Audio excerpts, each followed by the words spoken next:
first lecture on Pacific climate dynamics. My name is Dilorenzo. I'm at Brown University, and I'm an ocean climate scientist.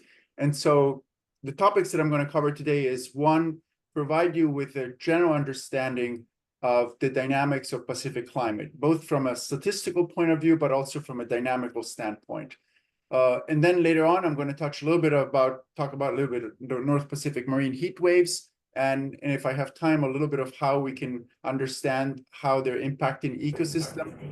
And in the course of the talk, I'm also going to add references or introduce some concept of how climate change is impacting both the Pacific climate variability and also potentially the evolution of these marine heat waves. So with that said, let's start first by thanking my extended lab of people that have contributed to this work. And so Tong Tong Su here, can you guys see the mouse when I move it by chance? Yes, okay, great. So this is Tong Tong Su. She's currently at NOAA. She's a research scientist there. She was in the lab a few years ago. This is Yingying Zhao, who's now a researcher in China. Giovanni Liquori, who's another ex-student who is now a professor at University of Bologna, and then Youngji Zhou, who is also was a student and is currently a research scientist at GFDL Princeton program. So I want to thank these people because they've conducted a lot of the work that I will be presenting today. And so let's move forward. The first thing that I wanted to do is I wanted to provide you with some sort of a primer of how climate variability of the North Pacific work. You know, if you just want to have a very basic understanding. And to do that, the first thing that we're going to do is we're going to look at the essentially mean wintertime circulation in the atmosphere, which is represented in this picture as just sea level pressure. So if you look at the sea level pressure, you may already be familiar with some of these patterns, but up here, you basically have that, you know, you have the westerlies and the trade winds, but at the surface, these westerly trade winds are not just straight lines because we have continents. And so typically on average, we get sort of a low level sea level pressure here in the North Atlantic, which is referred as the Aleutian low. And then we have in the tropical region, subtropical region, we have this North Pacific high in red, and these are the trade winds and these are the westerlies. So this is a permanent feature of the mean sea level pressure and mean atmospheric circulation in the North Pacific. So with that said, what can happen to the circulation of the atmosphere? Well, there could be two things that could happen. For example, if you think of the westerly or the jet streams here, you know, these winds can change their average location. So for example, this gradient here can move north or south, right? There's a little bit of wobbling, you know, of the position of that westerly winds. Another thing that can happen is that they can get stronger or weaker, right? And then many other combination of those two can happen. But in general, the change in location of the westerlies, as well as the changes in the strength, are the two more typical sort of variations that you see in the North Pacific atmospheric circulation. So much so that we can think that on average, when you look at the North Pacific circulation, you know, sometimes you see that this gradient is moved, and sometimes you see that the strength of this gradient has changed. And so in terms of change in location, these are now anomalies in sea level pressure that are very typically recurrent with the change in location. And so what you see in the anomalous sea level pressure now is that this low here in the North Pacific, which is the Aleutian low, tends to move a little bit and extends a little bit to the south here. And this particular pattern of anomaly, okay, in the Aleutian low is something that we see so often that if you actually go any time to look at what the anomalous sea level pressure looks like in the North Pacific, you actually might find this pattern. Okay, so this is one type of variability that the atmosphere in the North Pacific can exhibit. Another type of variability is the change in the strength. And so here now is another anomalous pattern. And this anomalous pattern is featured now through a dipole system where you have highs and lows. And this dipole system, which is a typical pattern that we see of anomalies in the North Pacific, basically projects, if you can see, is actually overlying on the chain, basically modulates the strength of this gradient, and so in a way modulate the strength of the winds. So these two patterns of anomaly are so recurrent that if you were to do what's called an empirical orthogonal function analysis, or EOFs, of the North Pacific sea level pressure, you will find that the first dominant spatial pattern that is capturing most of the variability of the atmosphere in the North Pacific looks like this pattern here, the change in location of the Aleutian low. And the second pattern of most dominant variability that you see, the most commonly occurring, is really this dipolar structure that you see here, which in the North Pacific, the climate scientists have labeled that the North Pacific Oscillation, or NPO. So we have these two characteristic types of variability that are statistically reoccurring in the North Pacific atmospheric circulation. And of course, the winds and the heat fluxes that go with these patterns impact the ocean. And so associated with these patterns in atmospheric variability, which are the two dominant types of change, we have first one pattern in the sea surface temperatures that looks like this. So these now are sea surface temperatures. And associated with these changes in the Aleutian low, basically what we find is that circulation changes produce typically a warm sea surface temperature along the North American coast, which you can see here, and a cooler than usual sea surface temperature in the North Pacific. Now, it turns out that if you were to just analyze sea surface temperature in the North Pacific, and you were to ask what is the most recurrent pattern of sea surface temperature anomalies in the North Pacific, you actually would find this pattern here. And so in a way, it just happens to be that the first EOF, for example, of sea surface temperature anomalies, and to some extent sea surface height, really resembles this pattern of anomaly. And it's really truly connected to being the oceanic expression of this atmospheric variability of the Aleutian low. And I hope I'm not going too fast here. Now, we can also ask the question, what about the changes in strength in the atmospheric circulation? What is the oceanic footprint of that?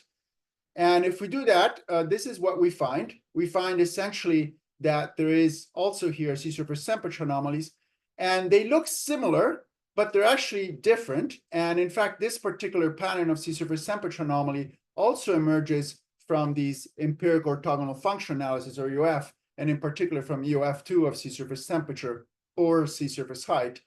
And basically the difference between these two patterns is that this one over here, which is a response to Aleutian low, has anomalies, warm anomalies that really hug the coast along North America, whether the changes in strength in the atmospheric circulation produce a sea surface temperature anomaly that has more of a strong sort of pole in the middle here.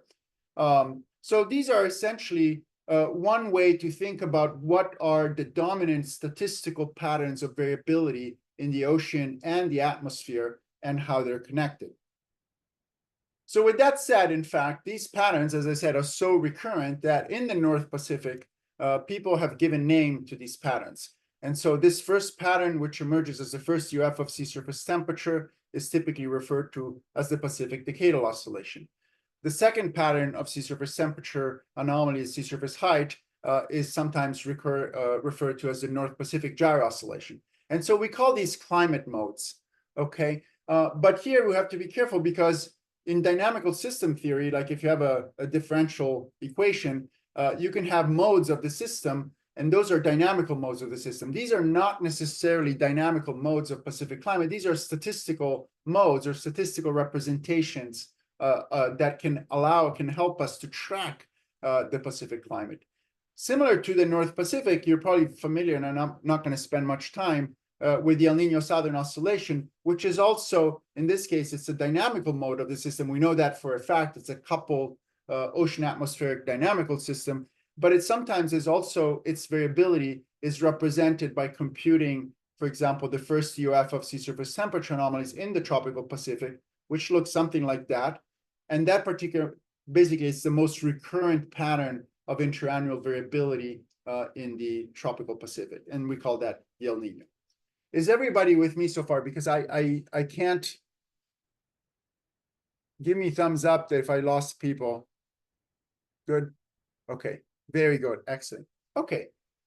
So if we now look at the large-scale footprint, for example, of the North Pacific Gyre Oscillation, or NPGO, and the Pacific Decadal Oscillation, or PDO, you see that as you look at the tropical region, these footprints are not so sort of independent.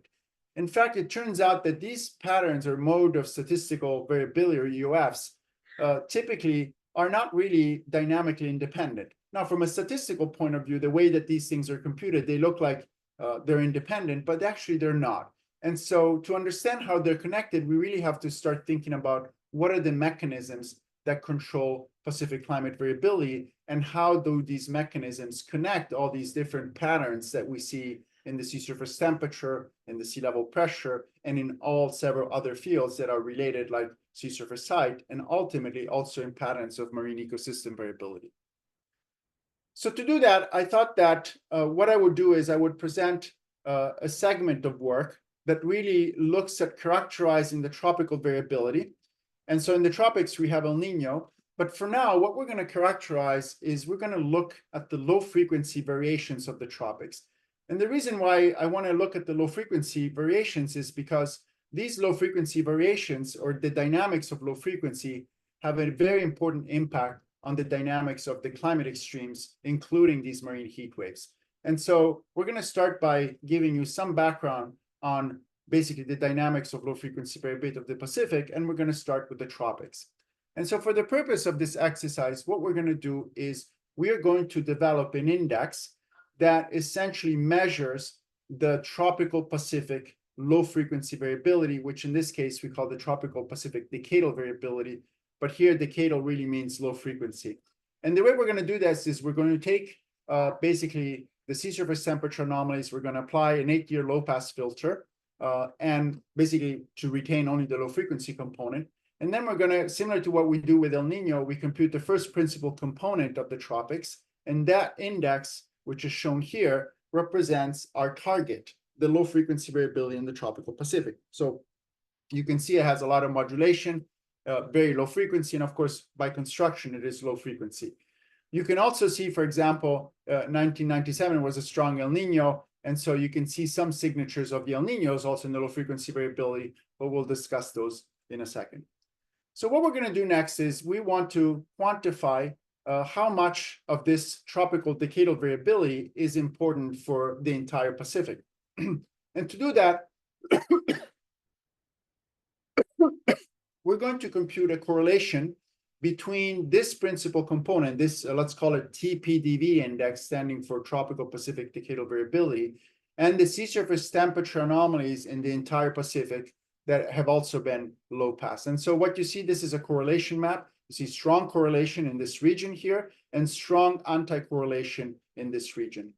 If I take the square of the correlation, which is shown here, this is the percentage or the fraction of low frequency variance that is explained by looking at this tropical decadal variability index. So you can see that this tropical decadal variability index is connected to the large scale Pacific, and in certain regions can explain up to 80% of the total variability in that band.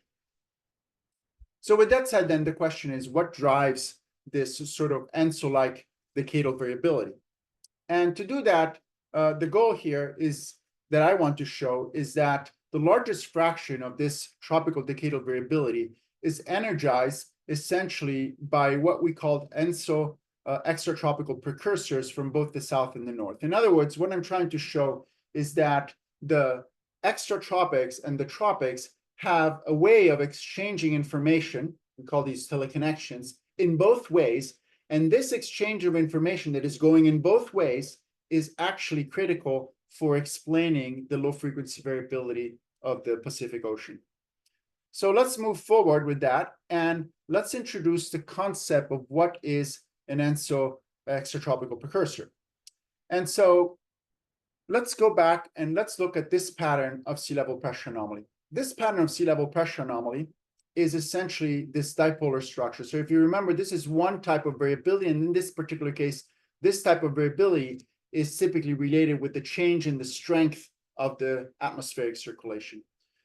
With the sea level pressure anomaly of this type, if you actually look at the winds, you have that the winds basically will follow this low pressure system in a sort of anti-clockwise direction. And these are anomalous winds. It's not that the atmospheric circulation is reversed, it's just an anomaly.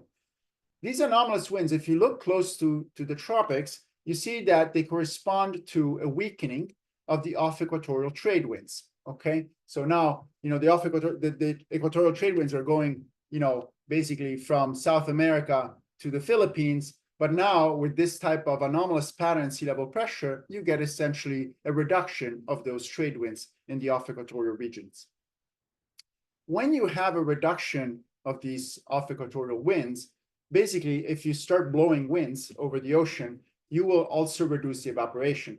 This is a phenomena that you can explore in your skin when you get off the shower and somebody, if you get off the shower and somebody's blowing wind on your skin, you're going to feel cooler. And the reason you feel cooler is that because that wind is increasing the evaporation and the heat loss of your body. And so the same is for the ocean. So if the winds are not blowing as fast, there's a reduction in the evaporation, and the reduction in evaporation will produce a warming of the sea surface temperature. Now, once you warm the sea surface temperature, it turns out that the warming of the sea surface temperature has a feedback on the atmosphere, and it will tend to reduce the strength of the winds even more. And this particular positive feedback here is called the wind evaporation sea surface temperature feedback. So we start with the reduction of the winds. The reduction of the winds produces a reduction of the evaporation, a warming of the SST, and then again a reduction of the winds. And so this is a positive feedback that tends to increase. As this positive coupled feedback between the ocean atmosphere initiates, the Earth is rotating. And rotation effect make it such that this particular coupled anomaly in sea surface temperature and winds tends to propagate in a meridional direction towards the tropic. And so basically over a course of about 6 months, these anomalies in a coupled sense will move towards the tropics. Once they move towards the tropics, and these are called, excuse me, meridional modes, and they're called meridional modes simply because this is a coupled mode of variability of the ocean atmosphere that is moving things in the meridional axes, and so that's why they're called meridional modes. Basically, these anomalies get into the tropics. Now, once you put a sea surface temperature anomaly in the tropic, that's a very sensitive region for the ocean and atmospheric system because the tropical temperature already very warm and there's very strong convection. So if you add an additional anomaly, that will perturb the convection and perturb the coupled system. And in fact, it turns out that if you put a warm anomaly right there in the tropical Pacific, this has the ability to initiate or energize all those feedbacks that are typically characteristic of El Nino. So essentially, in a way, it's called an ENSO precursor, this type of mechanism, because it can actually lead to exciting ENSO or El Nino variability in the tropics. So if we have El Nino variability in the tropics, of course, El Nino, as you know, has teleconnections globally, right? You essentially have a whole bunch of teleconnections. And the way these teleconnections work, can you guys see also my face on the Zoom, or you can only see my screen? You could probably. Yeah. Yeah, but maybe we see you. Okay, so imagine that you're in the tropics and I'm sitting in the ocean, I'm getting warmer, and on top of my head, there's all this nice, pressure layers that go all the way up in the atmosphere. When you change convection, what happens that the pressure, for example, suppose I increase convection, the pressure surface will bulge like this, right? Okay, this bulging is an anomaly for sea level pressure. And so after this anomaly has occurred, this bulging will try to go back to its natural state. And this produces essentially a wobbling of these pressure surfaces. And this wobbling that happens in the tropics produces these waves in the atmosphere that actually can propagate globally. And so you basically perturb the tropics and then you just have these waves that go around. And as they go around, in the North Pacific with these highs and lows, they basically produce a pattern of wave, a train wave that goes right back into the North Pacific. This is the highs and lows of this change in convection. And you can see here, this is the sea level pressure anomalies that follow, and this is about just one season afterwards, that follows the El Nino. And you can see you have basically here an anomalous sea level pressure low in the North Pacific. And it turns out that this anomalous sea level pressure low is exactly that pattern of basically changes in the position of the Aleutian low, which drives essentially a PDO like shape. Okay, and so basically what you have here, the following winter of the El Nino actually tends to energize the Pacific decadal oscillation pattern in the North Pacific. So with that said, then, this type of a mechanism of these ENSO precursors provide a link between an expression of this North Pacific gyro oscillation pattern in one winter and the expression of the Pacific decadal oscillation pattern in the following winter. And this connection between these two is really mediated through these tropical teleconnections, this chit-chat from here to here and from here to here. Now, with that said, you have to remember that even though these dynamics are there to be executed by the system, they don't always take place because in general, the climate system is what we call the very noisy system. So these teleconnection dynamics can be broken at any point by noise that occurs by other phenomena that are also taking place at higher frequency, for example, in the North Pacific, or in this case, in the Pacific. But on average, tendentially, there's a sort of a quasi-deterministic dynamic that wants to go from this pattern to the El Nino pattern to this other pattern. So from NPGO to ENSO to PDO. So this is the hypothesis that in 2015, we put forward as an idea, as a null hypothesis to explain, the low frequency fluctuations of Pacific climate. And let me drill a little bit more into why we think this works. So the first question is, how do we quantify how much these ENSO contributors are really important for ENSO? And so what we're going to do now is we're going to do another exercise, which is we are going to quantify, we're going to make an index of El Nino.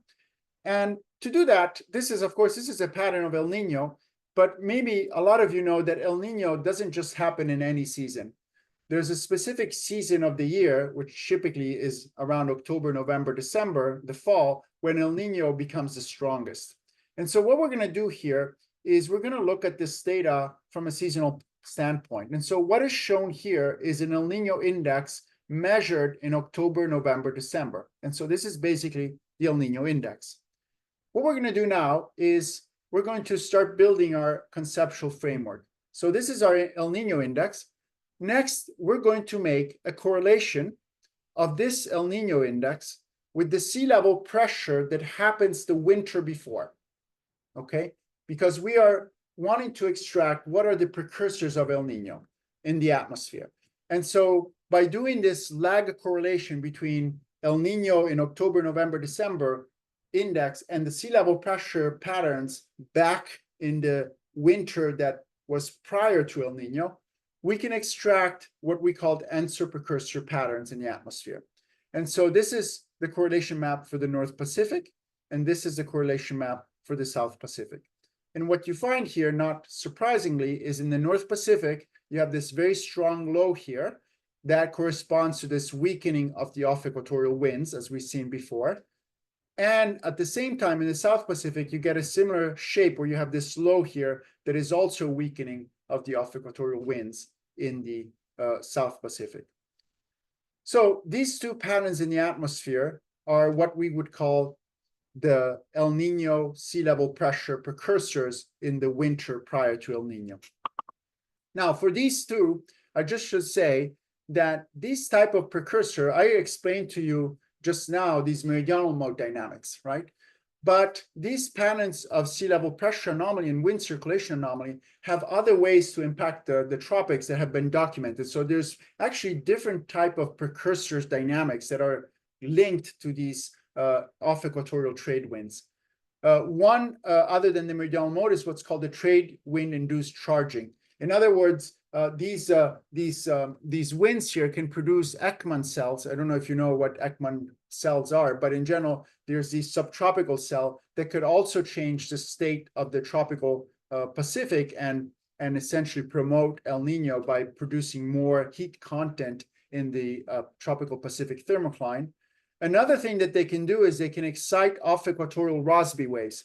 Again, I don't know what is the background of the students, but Rossby waves are a type of wave in the ocean. And in particular, Rossby wave, if you excite it here, this Rossby wave will propagate, at least a large-scale part of the Rossby wave, will propagate towards the Philippines. And when it hits the Philippines, basically, it will reflect back along the equator as what we call a Kelvin wave. And that Kelvin wave has the ability to change the depth of the thermocline. And in doing so, it has the ability to energize the activation of an El Nino. So in other words, these precursor patterns in the atmosphere and sea level pressure are actually linked to a series of ENSO precursors. So either be it the meridional mode, the train wind-inducing chargings, the off-equatorial Wasby wave. But for the purpose of this discussion, it doesn't matter which of these mechanisms is acting. What matters is that these ENSO precursors are there, and we're going to want to see how much variability in the tropics we can assign to these precursors. And so the next thing we're going to do is we're going to measure these patterns, okay? And the way we measure these patterns is basically from a technical standpoint, you take this pattern of anomaly and you project that pattern of anomaly on the sea level pressure anomaly field that has all the time dependence, and you make an index. A different way of saying that is, what I'm going to do now is I'm going to take the sea level pressure anomaly for the winter for the entire period of time, say from 1950 to present, and each winter, I'm going to measure how strong this pattern is in that particular winter. Okay, so I'm going to make an index of how strong this pattern is in every winter. And these indices look like this. And we're going to call these the sea level pressure precursors of ENSO, one for the north and one for the south. Okay, so with that said, the next thing that I'm going to do, I'm going to make a correlation between these two indices. And this is a settled point probably for most of you, but it's important from a climate dynamic perspective.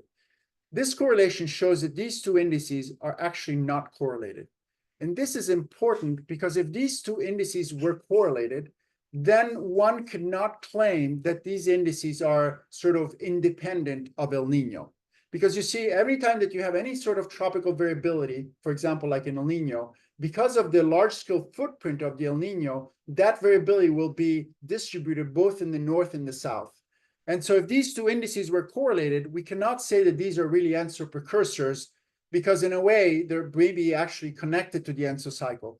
But the fact that they're not correlated means that these two variations in the atmosphere in the north and the south are to some extent acting independently. They're not really connected. It's sort of some internal variability for the North Pacific and some internal variability for the South Pacific. And this gives us sort of confidence that these precursor patterns are actually not related to El Nino, but actually are happening by themselves, by noise, if you like, by internal variability in the North and the South. So with that said, what we're going to do now is we're going to try to use these two precursor indices to reconstruct ENSO.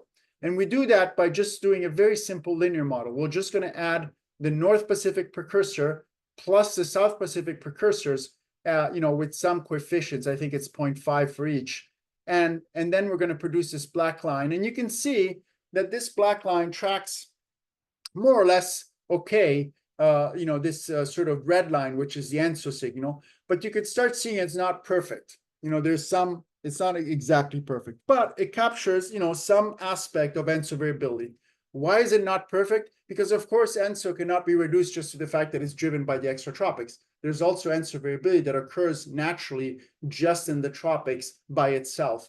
You may have heard, for example, of El Niños induced by the westerly wind bursts and other things that happen in the tropic. So this is to say that only part of the El Nino fluctuations are driven by these ENSO precursors in the extratropics. Another part is driven in the tropics by internal variability in the tropics. Going forward, though, what we're going to do now is we're going to ask the question, of course, that once you have El Nino, the teleconnections of El Nino will actually produce, waves that bring the El Nino signature both in the North Pacific and in the South Pacific.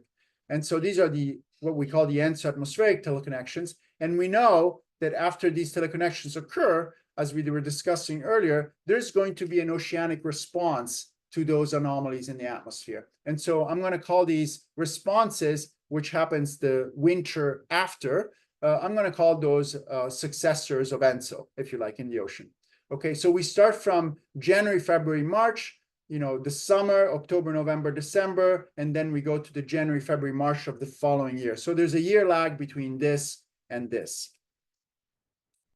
So the mechanism here that we're putting forward then is that there is some sort of atmospheric variability that could be internally generated in the North Pacific, for example, that produces this ENSO precursor. We have our North Pacific precursor dynamics, excitation of ENSO, teleconnections of ENSO back to the extratropics, and then a response of the ocean to those teleconnections.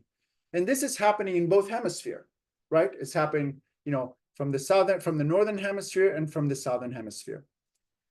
So let's basically, the hypothesis here is that this process of basically having internal stochastic variability, stochastic means random, in the North Pacific and the South Pacific, going through this wheel, like from one winter to the next winter, basically is a process that adds memory to the Pacific system, to the Pacific climate system. What does it mean, memory? It means that basically, something that is happening randomly right now, instead of just dissipating right away, it actually doesn't dissipate because it starts this loop of things that lasts for almost a year and a half.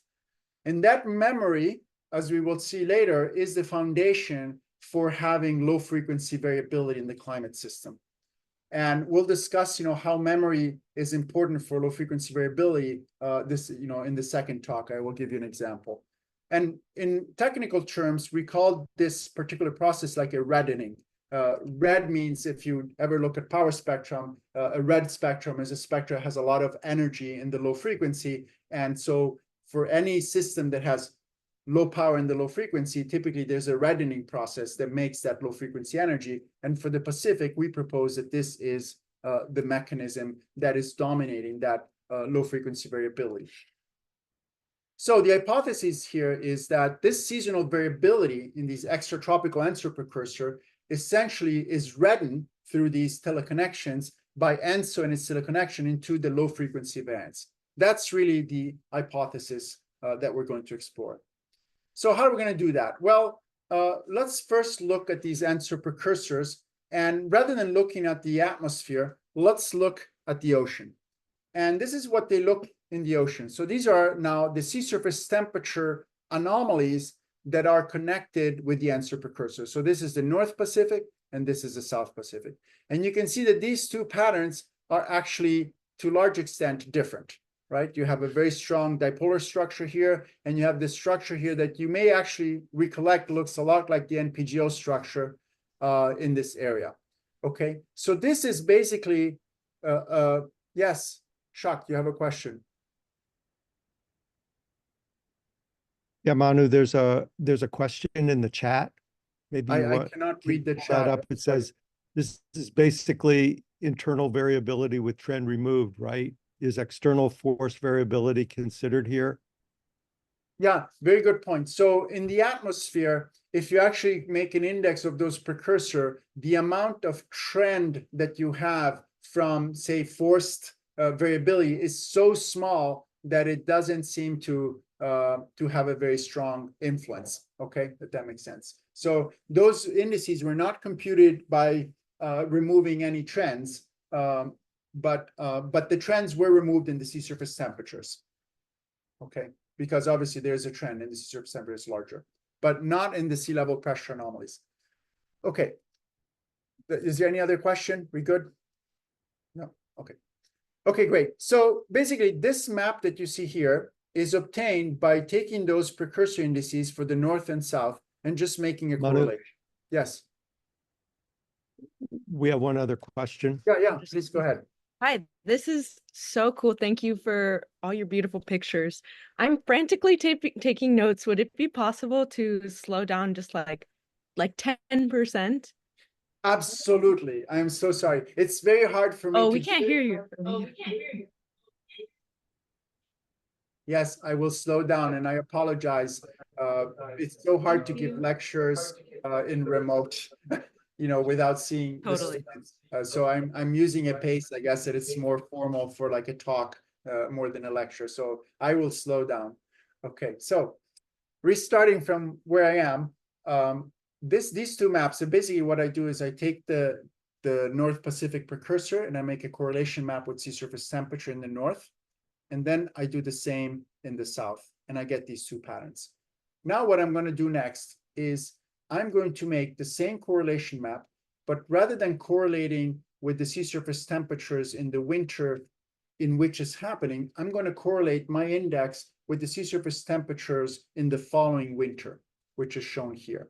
So what these two maps are now is I take the precursor index and I compute the correlation between the precursor index in this winter and the sea surface temperatures in the following winter. And so we have these two maps. And I do this for both the south and the north.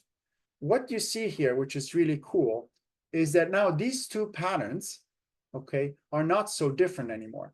And in fact, there's been some level of symmetry that has been built where you have a warm anomaly here and you have these wings here, and you can see these wings here and here. So this is really cool because we start with this precursor in the one winter that doesn't have any symmetry. And then if you look at that precursor the following winter, as it goes through the ensodynamics, all of a sudden, we actually generate a symmetry in the sea surface temperature anomalies. And that's exactly this sort of reddening, right? We have this, we go through this cycle and we get this, we go through this cycle and we get that. And at the end, these two are pretty much very similar in terms of the pattern. And so this is really the idea behind the basically the reddening of these answer precursors.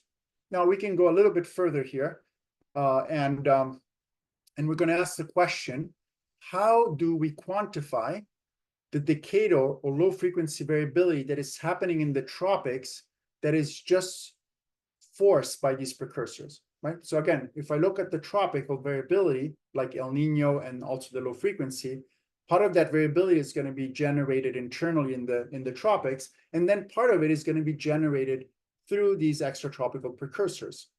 And so we saw that the extratropical precursors cannot explain all the El Nino. Now we want to understand how these extratropical precursor can explain the low frequency or the decadal variability of the tropics. And so we're going to try to do that. So what we're going to do is we're going to take this index here, which is, you've seen it before, but this is basically the sum of the North Pacific precursor plus the South Pacific precursor. So this is really our best reconstruction of the variability of the tropics that is coming from these two precursors. Next, what we're going to do is we're going to low pass this index to really retain only the low frequency content of that variability. And I'm going to call this the answer precursor decadal variability. So this is the part of low frequency variance that comes from the precursors. Okay, so these dynamics, this one and this one. Now what we can do is we can compare this low frequency index of these precursors, okay, the variability that these precursors are contributing to the tropics, we can compare with the actual index of tropical decadal variability that we started with, which was the first principal component of this low pass sea surface temperature anomalies. And if we do that, we find that there's a very high degree of correlation. So the correlation here is about 0.8. And that is about 60% of the variance, of the low frequency variance. So with that said, now, this is the time sort of description of the low frequency variability. We can also look at this in space. And so we want to now quantify the amount of spatial low frequency variance that is explained by each of these indices. And so we do that in a similar way as we did before. This is essentially a correlation square map of the principal component, this TPDV index and sea surface temperature. So again, we do a correlation map first, and then we square the correlation coefficient. And then in this case, we multiply by 100, so we get a fraction in percentage variance that is explained by the TPDV. So you can see it has this pattern. We've seen this before at the beginning. I can do the same operation for the other index, and this is the EPDV. And if you do that, you see that the EPDV also explains a large fraction of the decadal variance in the entire Pacific domain. I can now choose to take the differences between these two, between the total tropical decadal variability and its large-scale connections, and the EPDV, which is what comes from the extratropical precursors. And this is a difference map. And in this different map, what you see is that there's basically a large fraction of variance here in the tropics that is not explained also by the extratropical precursor. And that makes sense because El Nino and tropical processes also induce some level of low frequency variance. But you can see that the most dominant fraction of the variance in the tropics, the low frequency, is if though connected to these precursors. And then you can see that, there's also part of variance in the extratropics that are not explained by TPDV, of course, but by the precursor. So to summarize this part of the talk, I would say that most of the tropical decadal variability, about 65%, can be explained by the low frequency variability in the seasonal strength of these North and South Pacific precursors. Okay, so that's really the take-home message here. And so going back to our diagram, this basically is a schematic cartoon of the dynamics controlling, if you like, low frequency variability. And again, most of these dynamics, these loops here that you see, you have to interpret these as quasi-deterministic. What it means that the system wants to go in that direction, and the noise can energize the system. These are sources of noise that I put here in orange. The noise can energize the system to go in that direction and resonates in that direction, but the noise can also break at any point these links. And so it's not that this loop goes around and around forever, if that makes sense. Okay, so basically this is the idea. So you have sources of noise, like in the tropics, you have the westerly wind bursts, or you have influence from the tropical Atlantic. In the north, in the extratropics, you have just internal variability of the atmosphere. And these things can energize this particular system. And when they do, the reddening of this is really the first and most important dominant modes of Pacific decadal variability in general. So moving forward then, this picture represents, if you like, a mechanistic view of Pacific climate variability instead of a statistical. But now we can connect this with the statistical view, because we note that, before I do that, I actually wanted to say that we can also take this particular representation that I just showed you, and we can develop essentially an empirical dynamical model to simulate Pacific climate and examine the role of these teleconnections. So I had prepared a module on this, but I see that I'm going maybe over time. But this, I'll try to just show it to you to give you sort of a tool of how we can look at these teleconnections dynamics. And in general, why do we want to use, yes? I think you can take the time to go through it if you want. Okay, I don't want to fatigue people, but I'll see. Now the question is, why do we want to develop an empirical dynamical model that has all these links in it and all these dynamics?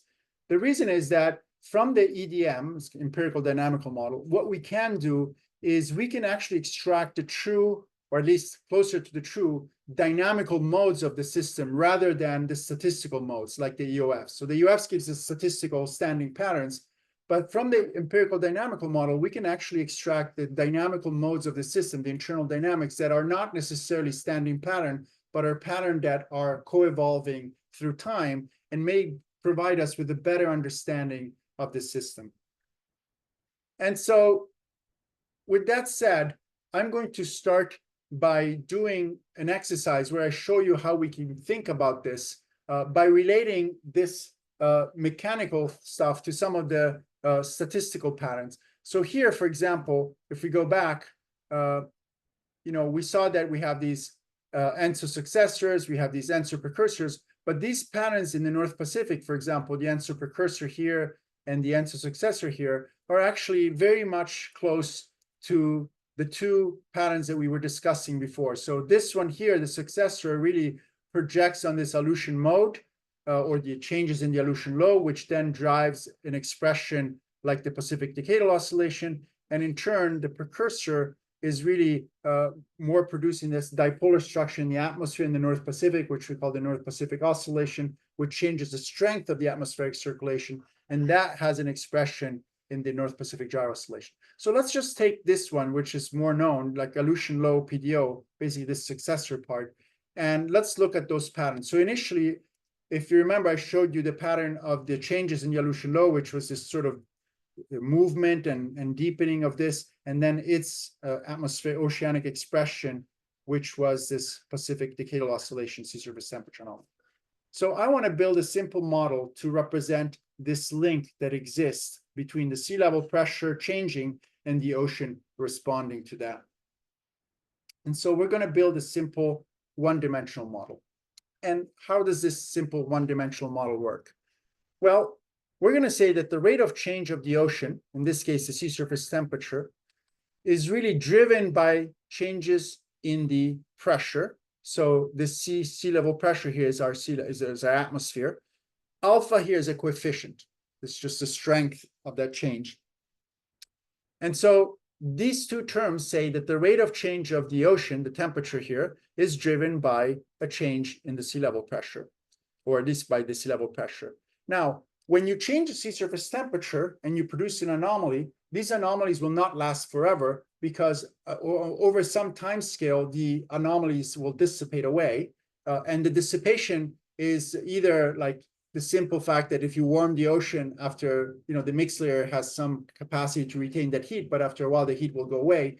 But in general, when we think about the dissipation of anomalies, there are many, many dynamics that take place in the dissipation of ocean anomalies, including waves and circulation and so forth. But in general, at a very basic level, we can say that those anomalies of sea surface temperature will decay away over some time scale tau. And so this term here on this side with the minus sign is basically saying that while the sea level pressure is driving the rate of change, the anomalies of temperature are also naturally decaying on a certain time scale that is given by tau. And in the North Pacific, this decay time scale on average is between 6 to 12 months. Yes. Go ahead, Chuck. Yeah, so there's a question about whether the definition of the anomaly is minus the climatology or the mean value. Yes, thank you for asking that. So in climate, typically, these anomalies really are defined by removing the long-term mean and also removing the seasonal cycle. So these are really, we're talking about interannual anomalies. So anomalies that happen on time scales that are longer than the seasonal cycle in this case. Okay, great. So I want to use this very simple model to see if I can reproduce and capture how the sea level pressure in the North Pacific, like this particular pattern here, is driving this particular pattern. The way that I'm going to do that is first, I'm going to make an index of the variations of this pattern. So once again, I'm going to take this pattern in the North Pacific, the solution low change, and I'm going to basically measure throughout time how strong this pattern is in any given month. And so this time series in black here represents an index of the solution low, the strength of the solution low in this case. And you can see it has a lot of high frequency variability. It varies on all time scales. I can do the same for the ocean. I can take this pattern here of the PD of the Pacific Decadal Oscillation and actually measure in the SSC how strong this pattern is month by month. And if I do that, I get something that looks like that. And we typically call that the Pacific Decadal Oscillation Index, or PDO. What I can do now is I can test my model. So I'm going to take this black index here, okay, this black index here, and plug it into this differential equation. So my sea level pressure index is going to be basically this black line. And then I'm going to set the decay here, this tau here, to be equal to, in this case, about 8 months, which is a natural decay timescale of the sea surface temperature anomalies in the North Pacific. I'm going to set alpha equal to 1. And the reason why I'm setting this equal to 1 is because I'm going to normalize all these time series so I don't have to deal with changes in units. And then on my computer in MATLAB, I'm going to basically solve this differential equation for the sea surface temperature to reconstruct the sea surface temperature variability that comes from this simple model. And this is what it looks like in black. And so you can see that with that simple model, I can reconstruct the PDO index pretty much very well. I have a correlation here of 0.61. This particular simple model has been around in oceanography and the atmospheric science for a very long time, since the 70s, okay? And if you want to look it up, it's also sometimes discussed in the context of an autoregressive model of order 1. But aside from that, it's a simple differential equation. And I want to explain to you how this particular simple differential equation is the basis to really develop an empirical dynamical model of Pacific climate. And I will also explain to you why we call it empirical dynamical model. So this is my tangent here. And maybe I'm going to stop for a second to see if there's some questions, because it's 12:52 and I don't want to fatigue people. And then I'm going to give you a little primer of basically, what is an empirical dynamical model if you guys are interested. Otherwise, I can stop here for now. Chuck, give me some.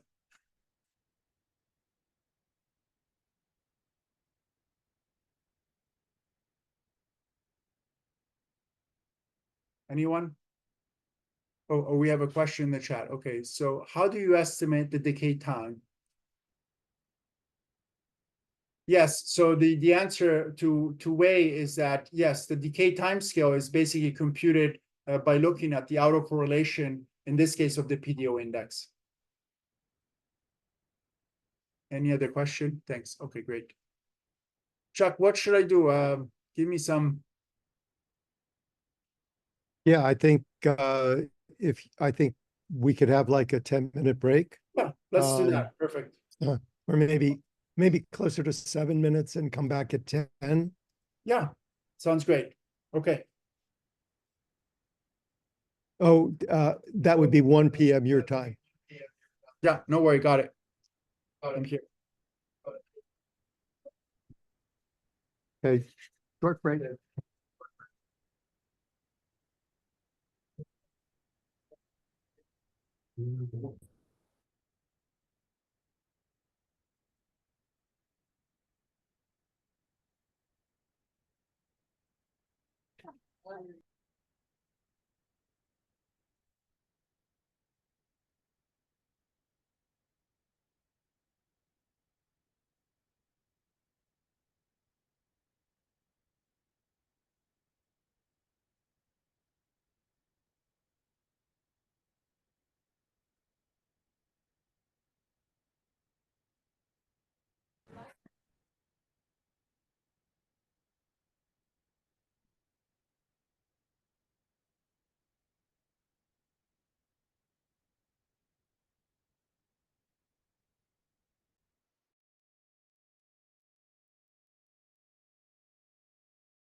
Okay, let's see what happens. No, still.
We don't quite have everybody back on.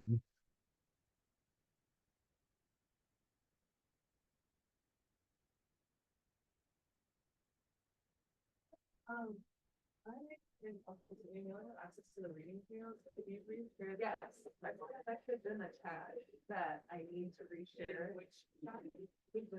Oh, okay. Yeah, so I originally set it up just for reading materials, and then other people decided we need to put other on there, so I need to reshare with all of the students. Does somebody have their? Maybe I do.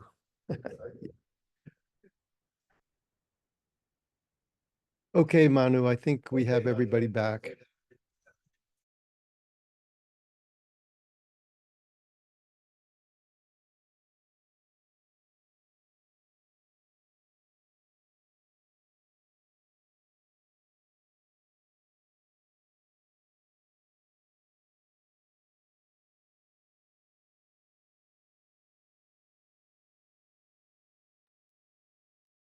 So Manu, I don't know if you got my message in the chat.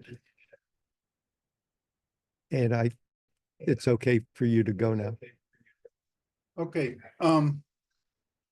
So Chuck made a good point. When we speak about anomalies, like for example, these are anomalies in the Aleutian low. These are negative like this in an anomalous sense. But when, like, for example, like I was saying before, it's not that these anomalies will generate a complete reversal of the mean. So for example, the winds will still go in a certain direction, but they may be weaker, reflecting this anomalous pattern. But obviously, when we only look at the patterns of the anomaly and we remove the mean and the seasonal cycle, we see these patterns like that. So I hope that makes sense. The other thing that I wanted to point out, there's another question in the chat, which is actually very important. And it's actually non-trivial. And so I'm going to try to explain it. The question is, how can we distinguish whether the signal originates from the extratropics and propagates into the tropics, or from the tropics into the extratropics? Essentially, how do you, if you have this feedback loop, how do you distinguish? And this is really at the heart of a lot of this. So first, from a purely statistical point of view, any signal that goes through the tropics or is originating in the tropics, if you measure that signal outside the tropics in both hemispheres, you probably will find that there's correlation between those two signals.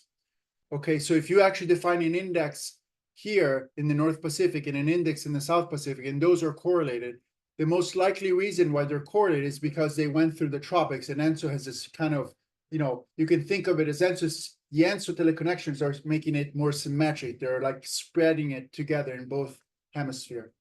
So when we were doing the precursor analysis, we were very careful because we computed an index that was in the winter prior to El Nino in both the North Pacific and the South Pacific, and those two indices were not correlated. So that's what gave us confidence that essentially these two indices were actually originating in the extratropics and not in the tropics. That was done from a statistical point of view. That same exercise can be done with dynamical models, where you actually break the teleconnections in one direction or the other. And so, as I will introduce these empirical dynamical models, the great power of those models is that they have all these teleconnections, and then you can go in the models and you can play God, and you can say, what happens if all of a sudden I break the teleconnections that goes from, say, the North Pacific to the tropics, or vice versa, or even both.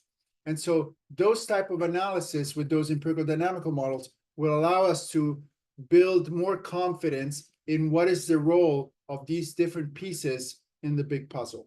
Does that make sense, Che Bayan? Yeah. Yeah, thank you. Thank you. Okay. So now what I wanted to do is I wanted to give you a primer of what is an empirical dynamical model, also sometimes referred as a data-driven model. And for this purpose, I decided that I'm going to take an example of some work that I've done in the past, which is basically modeling, building empirical dynamical model for an ecological indicator. But it's not too far. It's actually very much connected to what we're doing. So I have this red time series, okay?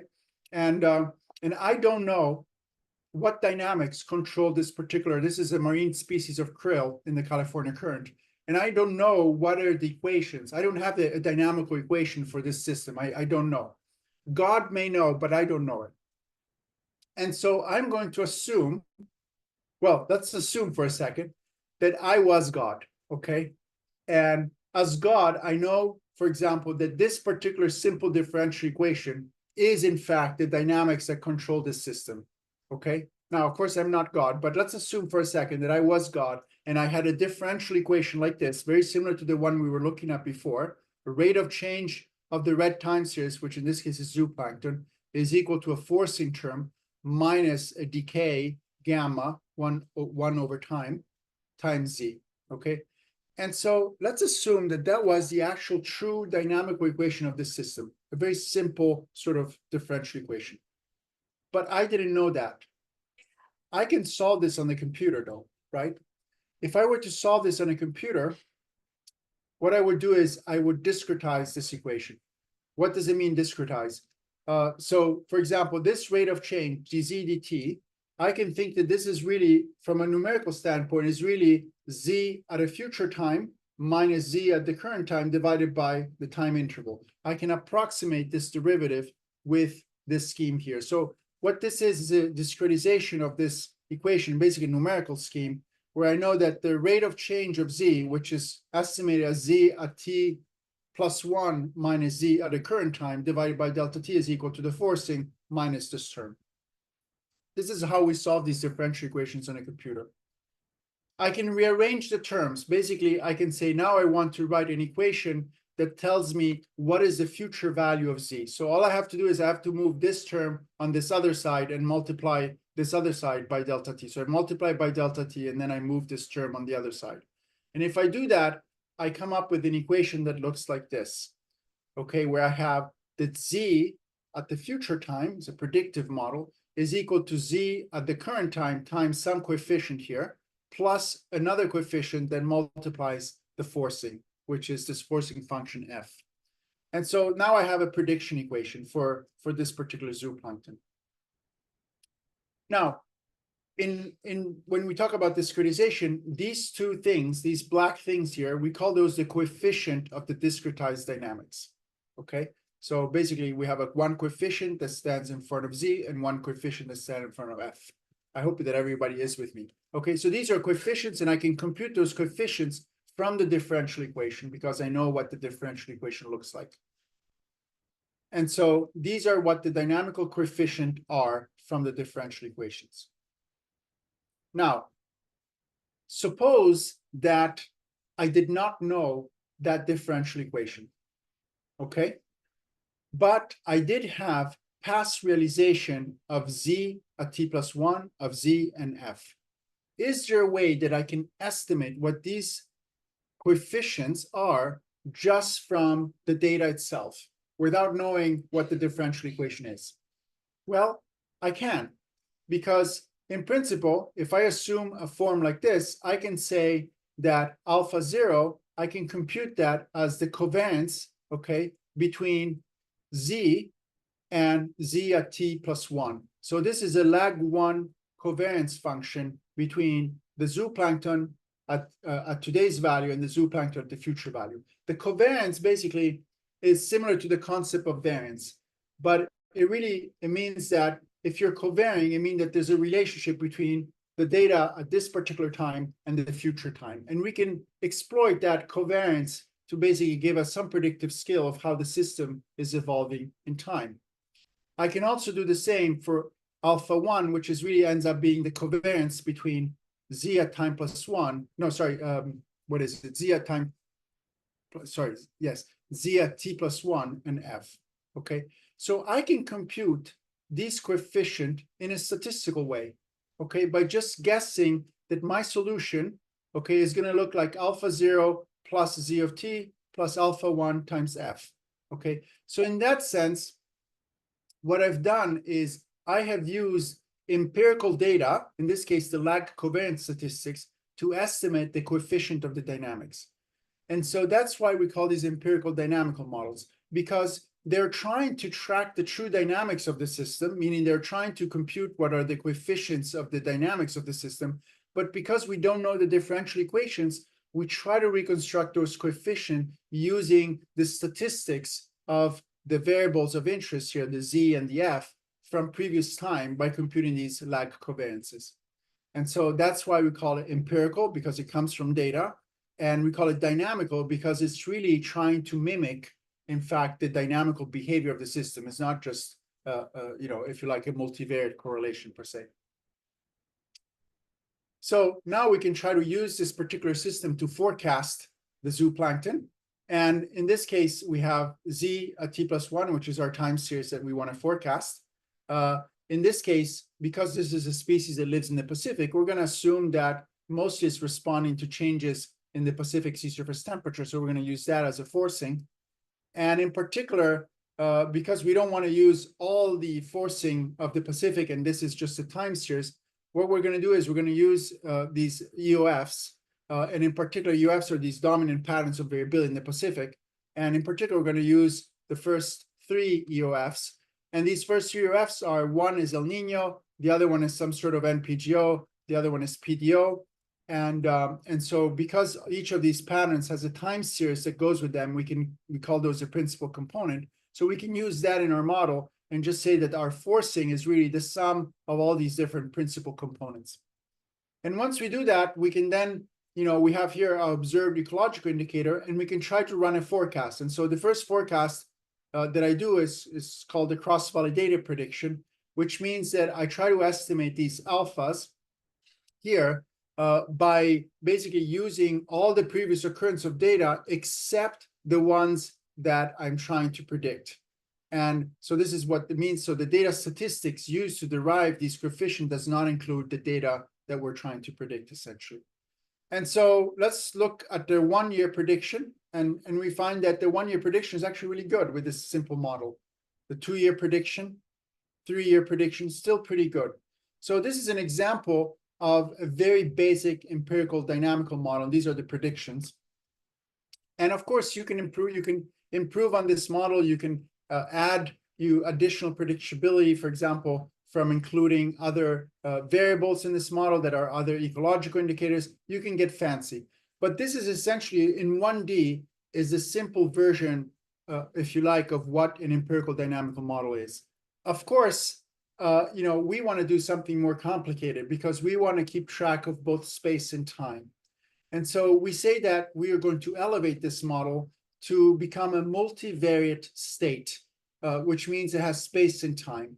And so you can see that the form of this model here, which now is called often in the literature linear inverse model, is very similar to this. You have a rate of change. You have X here. This X here is considering the forcing of this model. So in this case, it would be the sea level pressure. And then you have this Lx here, which really corresponds to this term. But now the big difference is that that XL are no longer just a time series, but X here is actually a state that includes both space and time. And L here is no longer just a decay, a simple decay, but L is actually a big matrix that actually captures multiple dynamics. Some are decay, but some could be oscillations.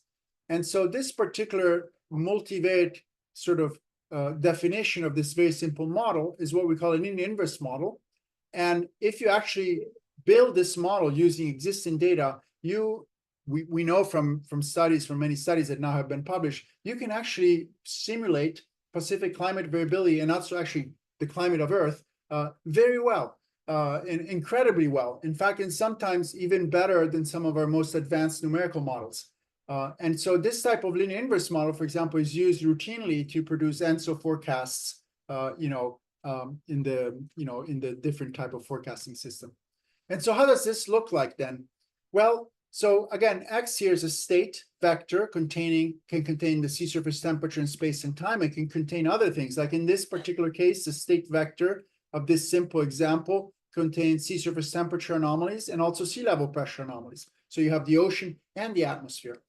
And if you look at this model, you can actually solve this model, analytically for the best forecast, the most likely evolution of this model.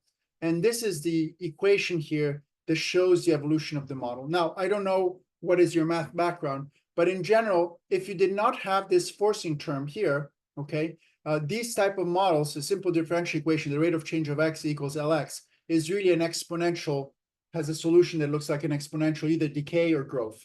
And so what you see here, you have an exponential function that has L inside, operating on the state. And so this particular formula here that says that x at a future time is just equal to this exponential times x is the most general form of the solution. And you can also show that this is the most likely state that is going to happen in the future. You can write it in a simple way where you say that x at a future time, t plus tau, is equal to some function, some big matrix G, which is really just this guy here, times x. And that's really the evolution of the system. Now, I don't want you to follow me in this math because I don't have the time to explain it, but I will send a link if you guys, I have videos that explain this, and I also have some notes that talk about this in detail. But I want to give you some flavor of why this is an improvement. And this is basically this paper that I uploaded for you, Modes and Mechanism of Pacific Decadal Variability. Basically, we use this simple model to really reinterpret all these different sort of dynamics of the Pacific and these modes, dynamical modes of Pacific climate variability. So let's think about this. So here, what you have from this empirical dynamical model, the inverse model, you have first an equation to forecast. And that's really cool, and people use it. But you can do a lot more than just forecast. So for example, in this equation, I can add back the noise, okay? And if I add back the noise, now this becomes really a simulation model. And the way to think of this is this. So in this particular equation, if you put x, the current state of the Pacific, and you put it in the model, this current state of the Pacific will evolve according to some dynamics that are contained in this term here, this matrix G, is going to evolve in the future to be then a new state. If you take this equation and you add the noise, meaning the noise of the system, this noise will continuously energize the system. So as the system is evolving, you actually continue to put perturbations. And that's exactly what happens in nature. You have a system like that wants to respond in a certain way, and then the environmental noise keeps perturbing and other things happen. And so we can actually use these empirical dynamical models also to simulate actually the Pacific climate. And there's many papers that show that, and it's really cool and fun to do. And the last bit that you can do is you can actually use these empirical models, as I was saying earlier, to compute the so-called dynamical modes of Pacific climate. And this, I know it's very complex maybe, but I don't know. And the idea is this, that the solution of the system at a particular future time can actually, there's some theory behind this, but can be decomposed into the sum of many spatial modes, V, okay, that have a certain time dependence that is given by this exponential. And these V here, these are actually the dynamical modes of a particular system, in this case of this differential equation. And so these V's now are no longer statistical EOFs, but actually dynamical modes, and they're no longer independent. They're all interconnected with each other as the true system is. And so by using this very simple model, we can actually now compute the dynamical modes of Pacific climate. And and again, these modes are this V vector, okay, which has a spatial dependence. And this is what they look like, for the Pacific using this model. And what's really cool is we identified with this exercise different types of modes that have different periodicities and different time scales. So the first mode that we found was a mode that actually had a trend, which you see in the screen line. And this mode really is reflective of the climate trend that we have in SST. And so you can see it very clearly here. It has a very strong trend. Then the second set of modes that came out of this analysis had these spatial patterns, one that looks like this, which you probably see before, and another one that looks like this. And these two modes are not completely independent. I mean, they're not just independent again. And these are their time series, and you can see they have extremely low frequency variability, okay, here and here. And then, interestingly enough, as we go forward, there were another set of two modes, and these two modes actually turn out to have periodicities. and they look a lot like ENSO. So we have an ENSO type mode that has a periodicity between 3 to 6 years, a broadband, which is what we see in nature, in fact. And so that looks like that. And then we have another mode that has a higher frequency periodicity, which is 2 years. And this is really a Central Pacific sort of El Nino. And that has also been sort of documented in the literature. And then there's other modes of interest that I'm not going to discuss related to the decay of ENSO, which is another thing. But the idea is that now we can actually look at these dynamical modes of the system, and we can actually analyze what are the dynamics of these modes. And so let's look, for example, at this first mode here. This is the NPCP mode. And you can see that this one has this nice warming here, and then it really focuses in the Central Pacific here. And this mode turns out to be what we were discussing earlier. So in this mode, the mechanisms that are operating, you typically have an NPGO, NPO-like dynamics in the North Pacific, which is really energizes, excuse me, energizes El Nino. And here El Nino, for those that already know or may not know, typically may have different flavors. Sometime El Nino will have a peak in the Central Tropical Pacific in terms of the warmer anomalies. Sometimes it has a peak in the Eastern Tropical Pacific. And so people have called these different flavors of El Nino the Central Pacific El Nino versus the Eastern Pacific El Nino. And so with that in mind, then, once this energizes these type of El Ninos, these El Ninos have teleconnections back, which typically can project either on the Aleutian Low and the PDO mode or on the NPO and PGO mode. And so these two-way teleconnections really shape the structure of this particular NPC. We call it the North Pacific, Central Pacific mode. So that's one of them. Now, it turns out that there's another mode that we saw, which is this one here. Is much broader and has a strong projection, a strong signal here in the Kuroshio.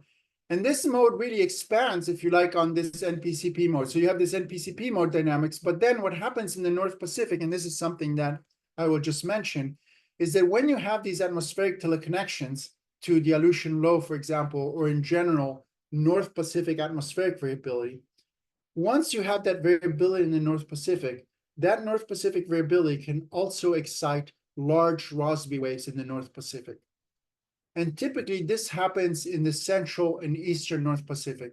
Those waves can actually propagate over time all the way to Japan, okay? And they hit Japan, and they hit a particular region of Japan that's called the Kuroshio-Asha extension region, which is really the initial part of the return of the subtropical gyre, if you know the circulation. So it's about, if you look at this picture here, it's about this region over here. Okay, actually here, over here where the blue is.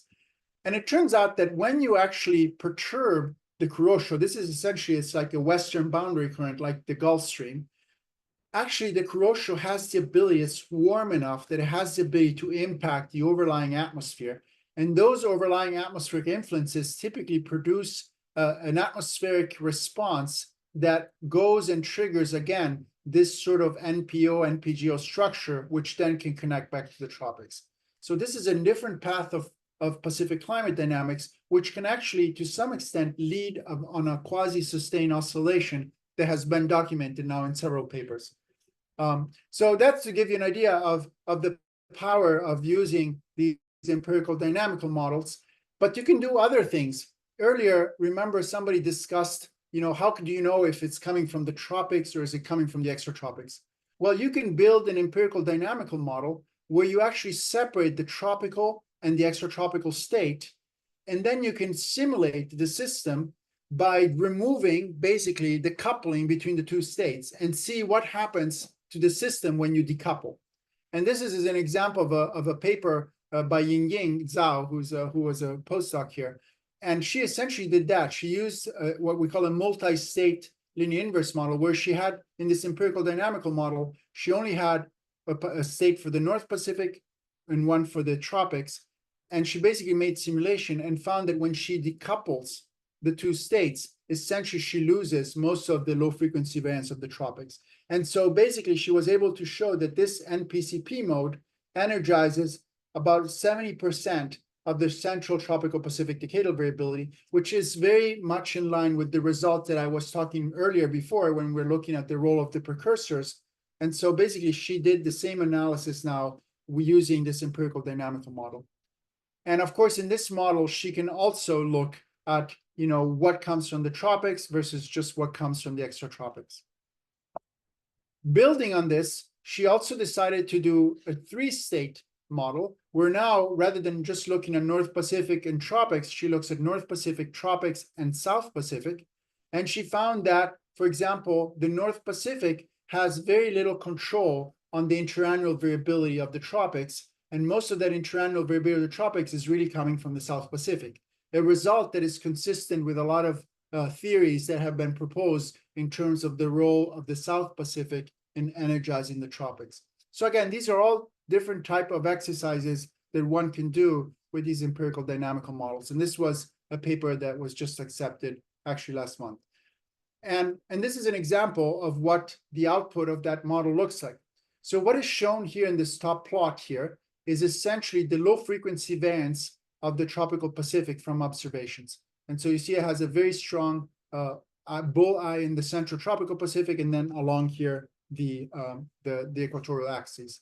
And now you can ask yourself, how much of that tropical decadal variability comes from the South Pacific and how much comes from the North Pacific? And so you can do it in this limb by coupling and decoupling. And what you find is that most of this bull eye that you see here is really driven by the North Pacific, hence this central tropical Pacific. But the South Pacific also has a role in tropical decadal variability, especially along the Peruvian coast. And this is very much consistent, again, with the theories that we have put forward for explaining low frequency variability in the tropics. So if you're interested in using these type of toolbox, the good news is that we have a toolbox available for you, and I'll give you the link in a second. But we have used now these empirical dynamical models, not just to understand the dynamics from observations, but we can also use them to basically understand how climate models are doing those mechanisms.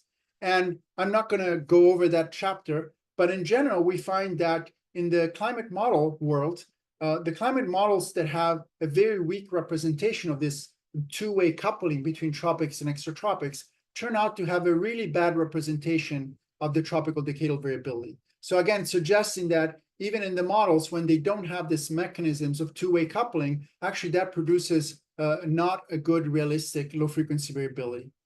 And it also turns out that those models that don't have this coupling also have less realistic El Niños. And so this is, again, to confirm that this two-way coupling dynamic seems to be a really important piece of the puzzle. And what's different here is that in the past literature, there was a lot of focus on El Niño teleconnections from the tropics to the extratropics. And there was a lot of focus on saying, well, El Niño is controlling everything, with these teleconnections. Now we're shifting towards the fact it's not just El Niño that is teleconnecting, but there's also another channel that goes from the extratropics to El Niño that is equally important, especially on these other low frequency. And so that's sort of the expansion of the Pacific decadal or Pacific climate variability theory. Now you can do other things with these empirical dynamical models. One such thing is what's called dynamic filtering. So what you can do is you can build your model, and then you can remove some of those dynamical modes and see what happens to the system. And so what is shown here in this upper panel, this is a picture of the sea surface temperature anomalies, and I don't have the scale here, of what's called the interdecadal Pacific oscillation, IPO. It's basically another way to characterize the decadal variability of the Pacific basin. And down below here is a simulation with the linear inverse model where we have removed both the KOE mode and the NPCP modes, those two low frequency modes, and we only left ENSO. And what we find basically is that once you remove those two modes, the variance of the IPO almost disappears. So this is to say that those two dynamical modes, in a way, alone are basically the bulk of the dynamics for these low frequency variations. Another thing you can do, and this is really in the context of marine heat wave, you can ask the question, what happens to marine heat waves and climate extremes if you remove these low frequency modes? And there's also another interesting paper by Capotondi. I don't want to spoil it for you, but basically what we find is when you remove this coupling, the marine heat waves in the North Pacific become, the duration of these heat waves is a lot less. Basically, there's a decrease in the duration Anyway, I'll talk about it later in the other chapter. I don't want to spoil it right now. But basically, you can do all these types of analysis. And so if you're interested in this, I'm going to stop here. There's a website here where we have this empirical dynamical model as a toolbox for people to play. And when you download it, you also get basically the same code that was used in the paper in the annual reviews, basically the plots that I just showed. So you can play with that. And I'm going to stop here for now. Thank you.